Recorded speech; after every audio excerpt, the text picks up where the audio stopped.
tell me all peoples need land of their own.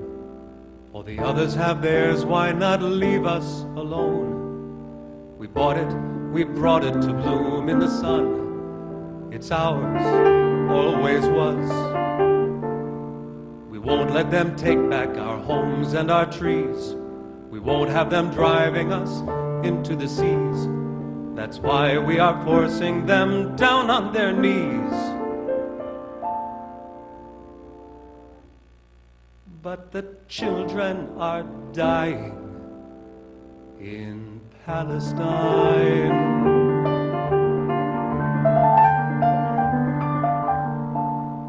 You tell me of centuries caught in despair, pogroms, persecutions, and final solutions. The need of a homeland, safety for Jews. I hear you. You tell me of hatred, of fear and attack, of enemies everywhere we must fight back. The border towns under the gun, but 100 to 1. The children are dying in Palestine. You say there can never be peace till their outrages cease. Of course they say the same. You say it's not true that we forced them to leave, that Jews would do that, you just cannot believe. The Arabs are treacherous, born to deceive. They hate us. Well, it's true we've been hated, but when we arrive and take over their country in the name of our survival, is it any wonder that peace cannot thrive while the children are dying in Palestine?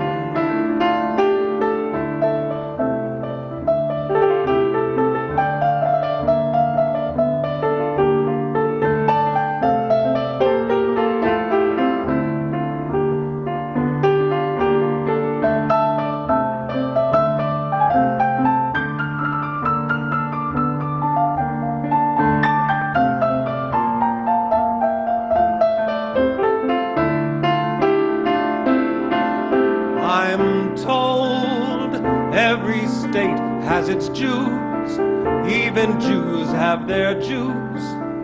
They've been there all along. You say we must search for some moderate way. We must find a middle ground to save the day. We shouldn't have settlements, they shouldn't prey on our nation.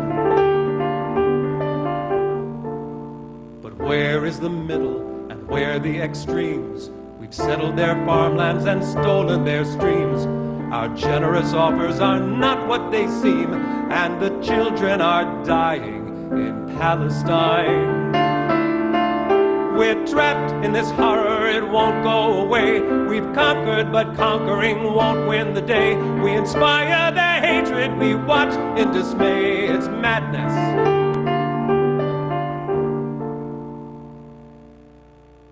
Suppose we did take their land, planned it all along. Can we look at ourselves and admit we've done wrong? Can we all live together? Can we all belong? Can we stop all the killing in Palestine? Please, God, no more children dying in Palestine.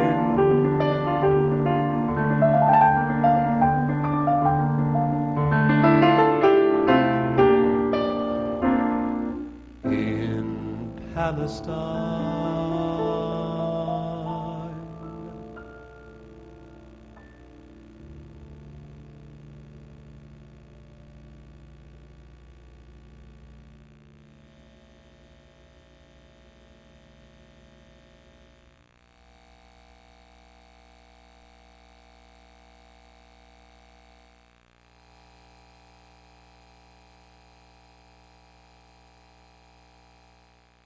I was raised in the culture of Zionism. I was raised with the idea that everything Israel was good and everything about the Arabs was bad. I was the president of a Zionist youth group as a teenager and a member of two others. I worked in Israel for a short time as a pianist in a hotel. It wasn't until several years ago when I became really fed up with all of the bad news coming from Israel that I made a decision that I really wanted to educate myself thoroughly about the situation. I felt that I had a pretty good background in it, but I decided to basically read everything I could get my hands on and speak to everybody that I could think of who had personal knowledge of it from both sides of the situation. And I had every expectation that what would result was that my commitment to Israel would deepen. And that's absolutely not what happened. What did happen was I was shocked to find out that I'd been lied to all my life by my synagogue, by my family, by my Jewish community. I don't necessarily blame those people because I think they were lied to as well. I've come to understand that I've been supporting something all of my life that I never would have supported if I had been told anything resembling the truth.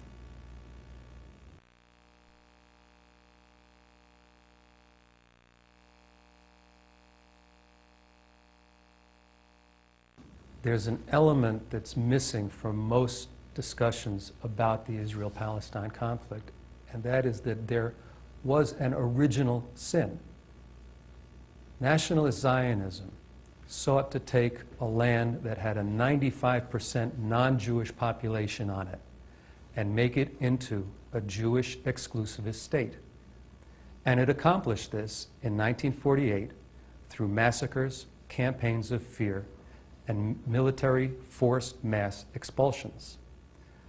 When you consider this, and you consider what justice would mean in this situation, the idea of offering them a non-contiguous microstate on 22% of what used to be all theirs doesn't really reflect justice at all. And that's the two-state solution that is often discussed and never achieved. What really needs to be considered is that there's a refugee population that has been excluded from this land for 61 years. And what justice is about is ending all Jewish exclusivist laws and policies, making reparations, inviting this population to return, and initiating one multi-ethnic state based on the South African model.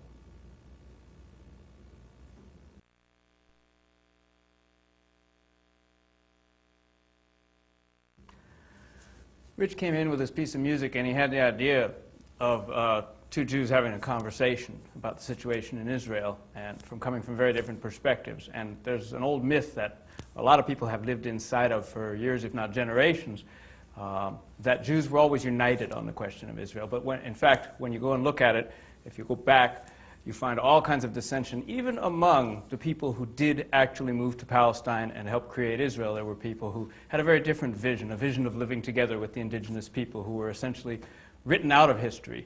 So then, in the time since then, there's been a tremendous problem in the United States, specifically where the sort of other half of the Jews of the world live, basically, which is the silence in the face of this violence and this perversion of Jewish tradition into this very aggressive, militaristic, and dare I say racist practice that's going on in that region. And so the process of looking for justice for everyone has been washed away in this tide of denial. That's what we're trying to examine here. We're trying to go back to Einstein, back to Martin Buber, back to the people who dissented, who wanted to make a Jewish place together with their neighbors. And today